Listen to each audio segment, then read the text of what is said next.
Hi, some of you know me already. My name is Allison Stoutland. Some of you know me as Miss Allison.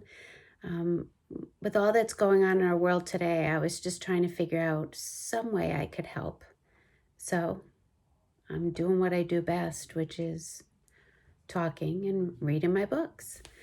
So I thought this first time I would just read my first book. I'm just looking to give the kids who are missing school and the parents who are missing their kids in school and the teachers who are trying to help the parents who are missing the school. And you see where I'm going with this. So I'm going to just tell you a couple tidbits about my first book, talk to you a little bit, read the book. And if you have any questions, any ideas for me, anything you'd like me to do, anything I can help you do, email me. So let me start out with giving you my email because I'm very forgetful and I'll forget. It's astoutland@aol.com. Spelled out, that's A for Allison, STOUT, stout, LAND, land, all lowercase, at AOL.com. So I've been writing since I was 7 years old. It was my second grade teacher who asked me to write a book, and I fell in love with writing from that point on. And no, not everything was beautiful and wonderful and color and hardcovered and published. But there are 4 that made it that far. I am the author. I do all the words. I'm the word girl. My friend Kathy is the picture girl, the art girl. She is the one who took the book and made it into a book. She produced it. So my words were just words typed on sheets of paper. Her art is chalk on gray paper. It is spectacular. Some of you have seen me at schools and you know exactly how spectacular it is. Some of you might be just seeing it for the very first time, so prepare to be wowed. Our first book is called Reach for the Sky. It's written by me, illustrated by my friend Kathy Hoffer. It is hardcover. It has a jacket in case it gets cold. I don't know, I just like to say that.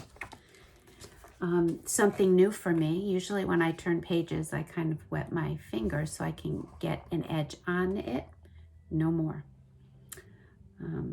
It's important to stay clean and keep your hands out of your mouth, but certainly keep your hands off your face. So this is new for me. And so if I'm struggling turning the page, that would be why. Here's our title page. It's called Reach for the Sky and Other Little Lessons for a Happier World.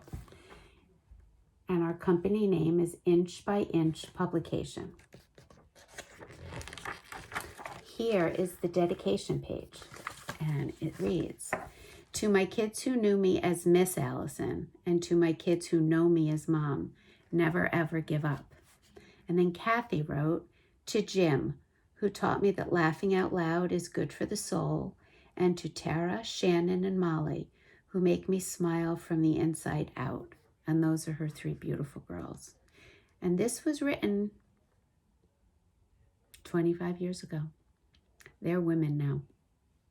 My kids are grown up. The students I taught are grown up, and I'm very grown up. Here we go. Bees taught me that cooperating with each other gets the job done, which is something we're going to have to do here in America, actually. But I want to show you some of the art pieces. First of all, it's a 2-page spread. There is a spot drawing over here, and then there's the big piece of art over here. Every picture is a different shape, and every picture has a different kind of sky because it's Reach for the Sky. So that's a beautiful, I call that the Kathy Hoffer sky, bright blue sky with white fluffy clouds. And that's just a sunny sky. Flowers taught me that everything needs water to survive. So you will notice it's 2 pages. My one sentence is broken up in 2 parts. The first bit's here with the spot drawing, and then the rest of my words are wrapped around. It's called wrapping the text. But if you look in the picture, you'll notice there's the sky, and it's actually the reflection. So there's another word for you to learn. Swans taught me that sometimes growing up can be difficult. And when you're making a book, you have to think of lots of things. You have to think of your words. You have to think of punctuation. You have to think of the art. You have to think of the order you want your pages to go in. You have to check for spelling. But we also had to decide which shape we were going to use. And this was simple because swans have eggs, and eggs are ovals, and oval was the shape we picked.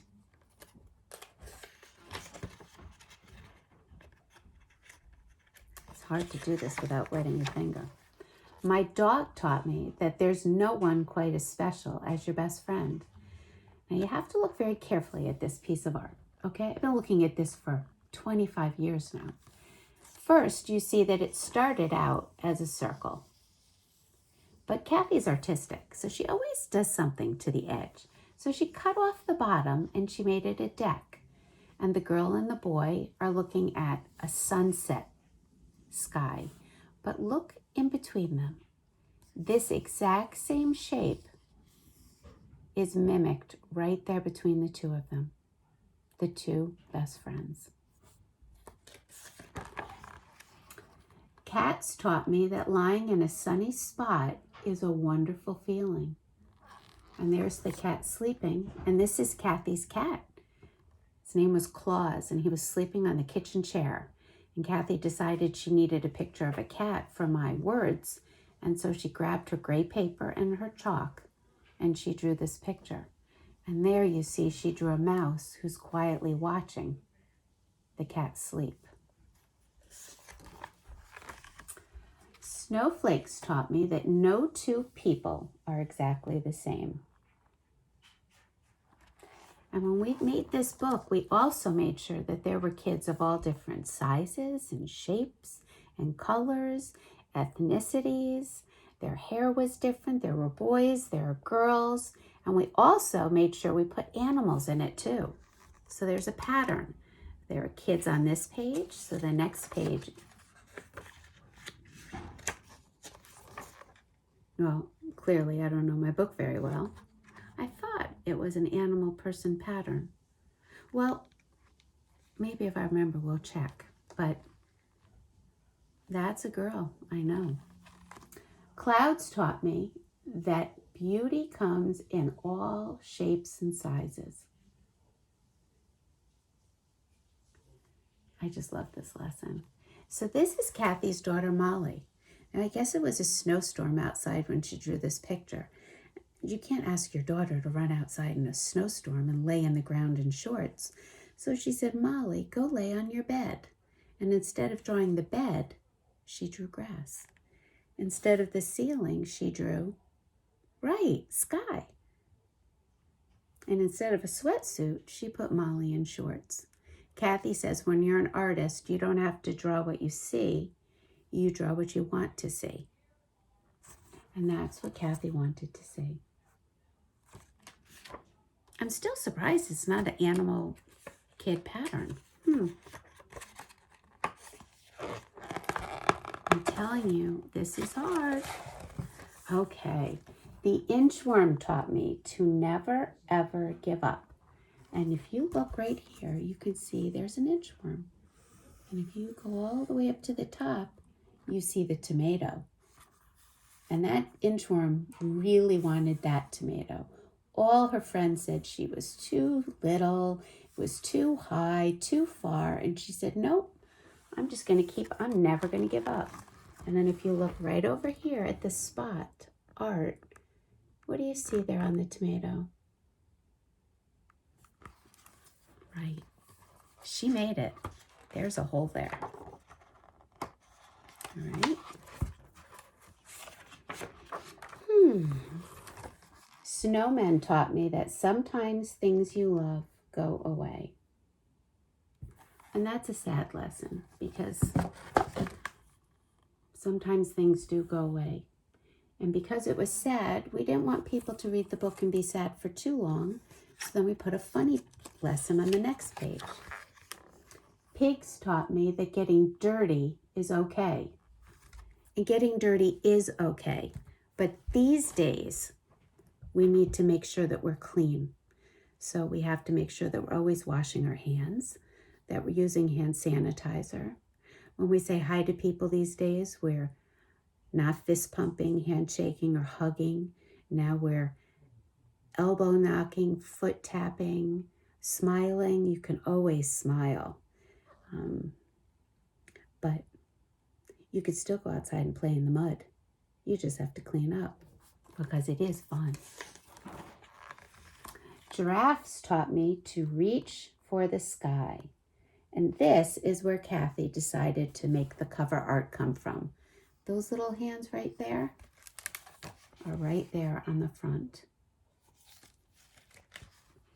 And the giraffe is reaching right up there. And you see that there's some leaves there and a nest. Turtles taught me that it is important to protect myself sometimes.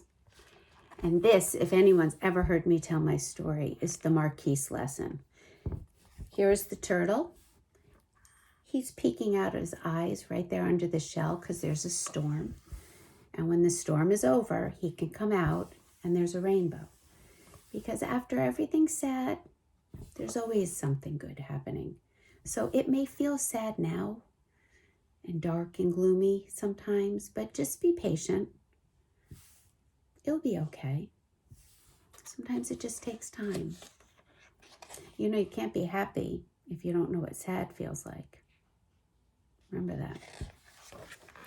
The owl taught me to appreciate the moon and the stars. And this one's cool because this is Kathy's daughter Molly again watching TV, but not much great about watching TV all the time. So instead of the TV, what did Kathy do?